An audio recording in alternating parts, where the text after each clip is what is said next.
Hello, let us study about Fleming's left-hand rule. Fleming's left-hand rule is also called as a motor rule. Now, what is a motor then? A motor is a device that converts electrical energy to mechanical energy. Now, we've already studied a dynamo. What's a dynamo then? A dynamo is a device that converts mechanical energy to electrical energy. Now the example of a motor can be a fan, and the example of a dynamo can be a bicycle. Now before we go further, let us understand a fact that a current carrying conductor. Now in this figure you can see that there is a conductor over here. It can be a copper wire. The current is being carried in the direction shown over here. If it is kept in a magnetic field, now there is a magnet over here, there are two magnets, okay, and obviously when there are two magnets there will be a magnetic field. Now it shows that a current carrying conductor, if it is kept in a magnetic field, it experiences a mechanical force. Now the current is being flown from in the direction A to B.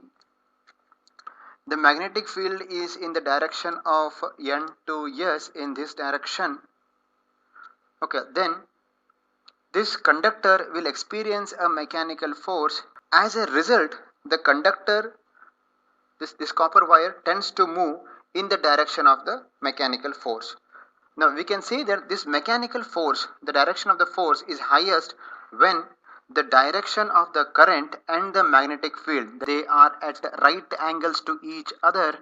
Then we can say that the direction of the force is highest. Now Fleming's left-hand rule precisely gives the relationship between the direction of the electric current and the direction of the magnetic field and the direction of the force. There is a mechanical force which is acting on the conductor. Now let us quickly go on to study about the working of a DC motor. Now we have already seen a DC dynamo. The construction of DC motor is almost the same, except the fact that instead of a load L, you have a power supply, a DC power supply. Now let us quickly understand that a rectangular coil ABCD, A, B being somewhere over here, C and D, is mounted between the poles of a powerful magnet. The free ends of the coil, the ends of the coil over here, these are the two ends of the coil. Now they are connected to two split rings, S1 and S2.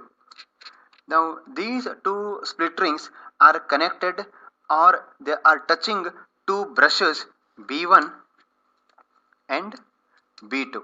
The brushes B1 and B2 are connected with a power supply in an external circuit. It is connected to this power supply. You can see a 3D diagram over here. You can see the rectangular coil. These are the two magnets, and you can see a split rings connected over here, and you can also see the brushes over here, this brush 1 and brush 2 here. They are connected to a battery over here. Now current is being made to flow in this direction over here. Now just see the mark in this direction, A, B, C, D in the coil. Then a mechanical force acts on the limb AB and CD. Now the current flows over here, as well as it flows like this and it flows like this. Finally it comes into this, like, okay, in this direction. When the current is being passed through this coil ABCD, because of the magnetic field, it experiences a mechanical force. Now applying the Fleming's left-hand rule, now the coil, the side AB experiences a mechanical force in the downward direction, whereas the side CD experiences a mechanical force in the upward direction. Now because of the presence of two mechanical forces, there is a couple formation between the two limbs AB and CD. Now, because of this, the coil begins to rotate in the same axis. If this is the axis, the coil tends to rotate in this direction. So when the coil completes first half of the rotation, now these split rings will now come in contact with this brush B2, and this split ring will come in contact with the brush B1. Again, when the current is being made to pass, this becomes DC BA. Again, the limb DC experiences the force in the downward direction, whereas the limb AB experiences the force in the upward direction, and because of this, again a torque is formed or a couple is formed, and it again moves in the same direction. Now, the split ring S1 is now in contact with the brush B2, and the brush B2 is connected to B1 through the power supply, DC power supply in the external link. So the current again flows in the same direction. So we can understand that due to the effect of the couple formed, the coil continues to flow in the same direction. In this way, a motor converts an electrical energy into mechanical energy. Since the entire concepts work on the direct current, it is called as a DC motor. So this DC motor is being used in fans and cranes, electric trains, textile machines, and in many other devices. Thank you.